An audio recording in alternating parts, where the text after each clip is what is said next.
Welcome to episode 6 of the Cliffside series, where I'm using plywood and sheets of foam insulation to build a display area for my O-scale layout. In the 5th installment, I created a little hideaway tucked into the mountainside beneath the train tracks. Since then, I've been busy carving and shaping the layers of foam to look like rocks, and now they're almost ready to be assembled. This is the underside of the overhang.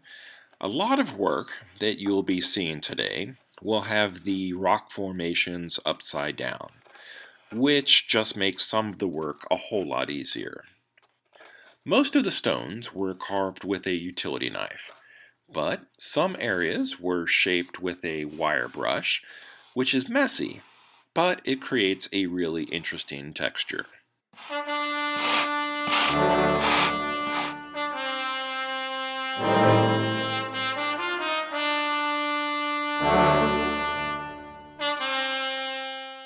Adding little chunks of styrofoam helps to break up the obvious distinction between the 2-inch thick sheets of insulation. I've covered how to carve and shape the larger boulders in earlier episodes, so I won't really show that process too much here. I think it's okay that I have 3 levels of 2-inch panels, but I just don't want to look at this later and have that fact stand out. So whenever possible, I cut away or add, maybe 3/4 or 1-inch overhangs where it seems to make sense.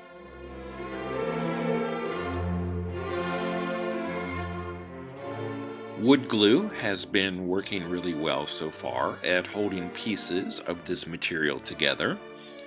I apply it pretty heavily and then press the 2 sections against each other. I pull them back apart to check the glue's coverage. If it's applied pretty evenly to both surfaces, I'll leave them apart for 5 minutes or so to begin the drying process. I may add a little more glue, but when it's all done, I should have a very strong bond. The uniformity and smoothness of this foam as a building material makes the assembly go very easily. Nothing really needs to be forced into position, and a few strategically placed weights are all that's needed to hold them in place until the glue cures.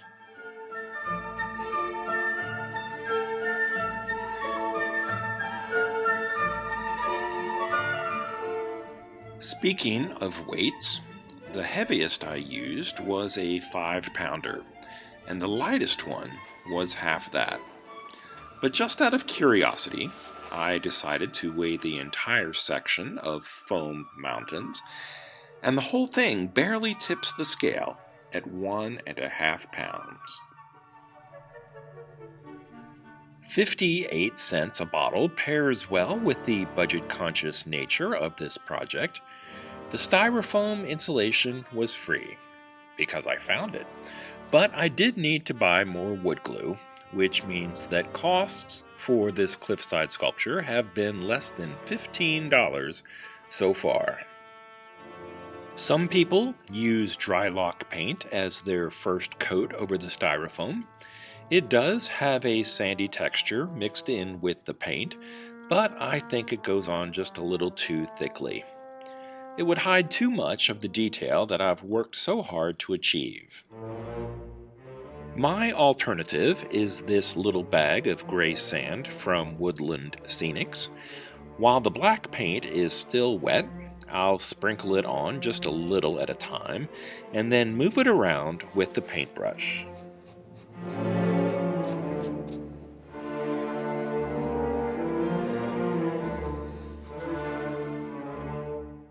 I'm using a lot of craft paint, but it's inexpensive and it does a good job of sealing the styrofoam.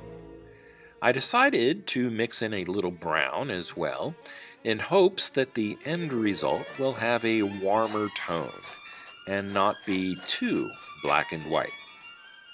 For the lighter colors, I'm not going to use white at all. Granite gray and territorial beige will create the contrast against the dark brown and black.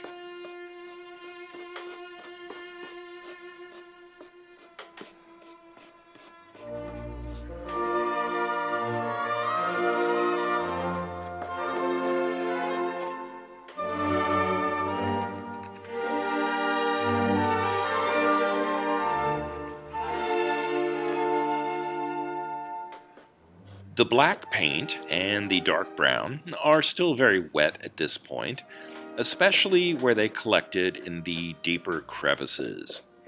Instead of waiting for them to dry, I'll begin with the lighter tones and mix the colors on the styrofoam itself. The Italian masters referred to this as alla prima when painting with oils on canvas, but here, in my American basement, I call it the wet-on-wet technique. No dirty jokes in the comments section, please. It's a legitimate term in the art world when you're blending colors on the object itself instead of on a palette.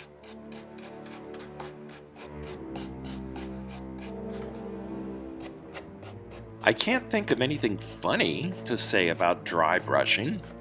There's very little paint on the brush at all. Most has been removed on a paper towel.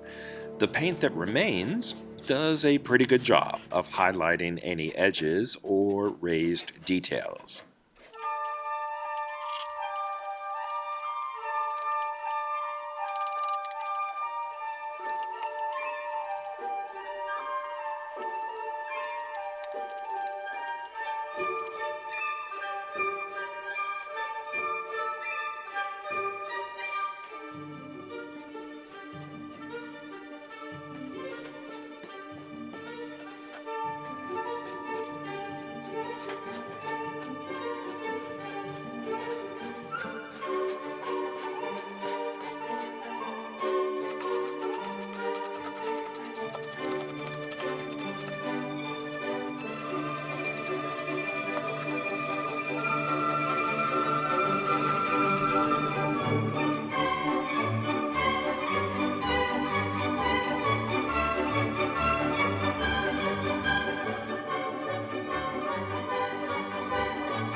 When dry brushing, most of the brush strokes go from top to bottom.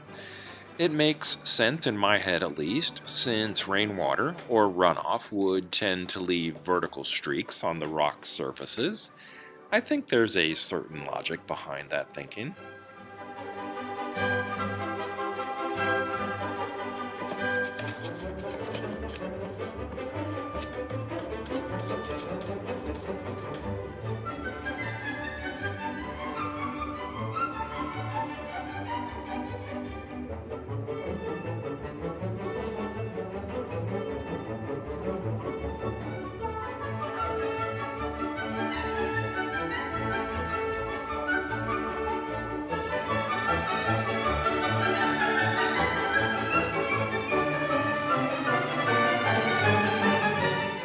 When the pieces are this big, I think that it's especially important to pull them apart and to check for good coverage of the glue.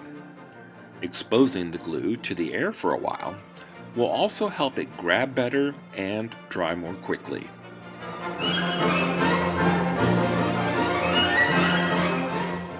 Wood glue has been my friend so far, so I don't want to be disloyal, but the upper section is really large. It not only needs to stick to the thin vertical sheet of plywood on the back, but it will also be attached to the underside of the 3/4 inch wood frame as well. I did my best to have the styrofoam smooth on the backside, but there are still some irregularities.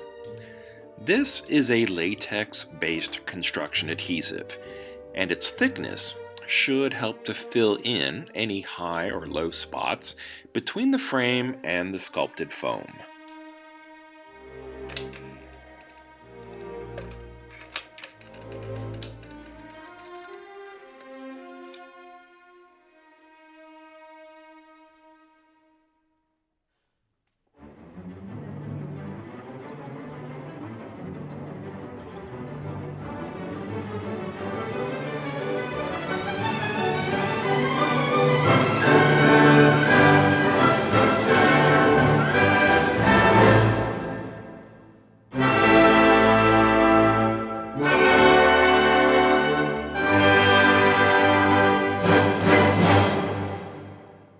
Both display levels have 1/8 inch plywood as their bases. For now, I've painted both pieces in flat black. There will eventually be a lot more detail, including the train tracks and a building or two, but until then, basic black always looks classy.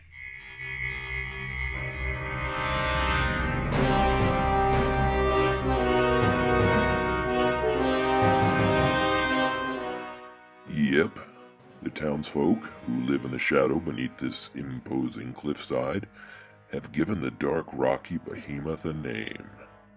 In hushed whispers, they call it the Storm Cloud.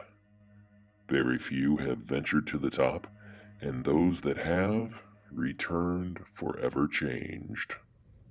Or so the story goes.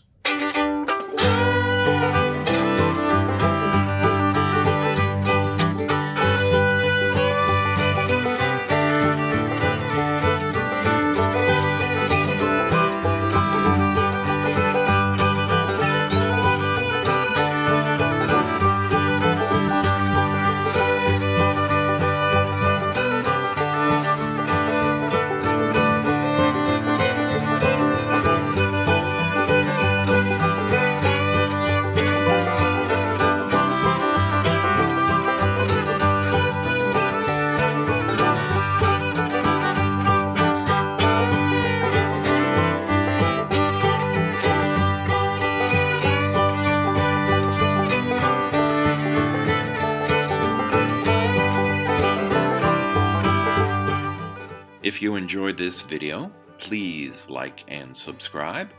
Thanks for watching, and until next time, this has been Bob's Workshop. Take care.